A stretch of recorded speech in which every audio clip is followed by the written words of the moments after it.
ফের পর্দায় নাগা চৈতন্য ও সাই পল্লবী জুটি। প্রতীক্ষার প্রহর ভেঙে অবশেষে মুক্তি পেল এই জুটির অভিনীত থান্ডেল সিনেমার ট্রেলার। নেট দুনিয়ায় মুক্তির পর দর্শক মহলে দারুণ সাড়া ফেলে ট্রেলারটি। এমনকি প্রশংসায় ভাসছেন ছবির কলাকুশলীরাও। চান্দু মন্দিটির পরিচালনায় নির্মিত থান্ডেল চলচ্চিত্রটি ভারতের শ্রীকাকুলামের জেলেদের বাস্তব অভিজ্ঞতার উপর ভিত্তি করে নির্মিত, যারা মাছ ধরার সময় দুর্ঘটনাক্রমে পাকিস্তানের জলসীমায় প্রবেশ করে এবং আটক হয় পাকিস্তানি বাহিনীর হাতে।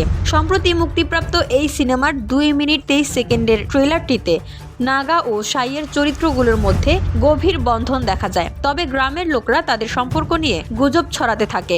একদিন রাজু মাছ ধরার জন্য ভারত জলসীমা পেরিয়ে পাকিস্তান জলসীমায় গেলে বিপজ্জনক পরিস্থিতির সম্মুখীন হয়। এরপর তাকে আটক করে পাকিস্তানের আইন শৃঙ্খলা রক্ষাকারী বাহিনী। বিদেশের মাটিতে আটক থাকলেও রাজু দেশপ্রেমে অটল থাকেন এবং পরবর্তী সময়ের পরিক্রমায় সে একজন শক্তিশালী নেতা হিসেবে আবির্ভূত হয়। এভাবে এগুতে থাকে ছবিটির কাহিনী। চলচ্চিত্রটিতে নাগা চৈতন্য ও সাই পল্লবীর পাশাপাশি অভিনয় করেছেন সন্দীপ বেদ, কিশোর রাজু বশিষ্ঠ, শিবা আলাপতি সহ আরো অনেকে। এদিকে নাগা চৈতন্য ও সাই পল্লবী জুটিকে সবশেষ দেখা যায় 2021 সালে মুক্তিপ্রাপ্ত লাভ স্টোরি সিনেমায়। ছবিটি পরিচালনা করেছিলেন শেখর কামুলা। 30 কোটি রুপি ব্যয়ে নির্মিত এই সিনেমা ভারতীয় বক্স অফিসে দারুণ সাড়া ফেলে। তবে দীর্ঘ 4 বছর পর সিনে পর্দায় এই জুটিকে দেখে বেশ উচ্ছ্বসিত দর্শকরা। থান্ডার সিনেমাটিও এবছর বক্স অফিসে দারুণ সাড়া ফেলবে বলে মনে করছেন সিনে বিশ্লেষকরা।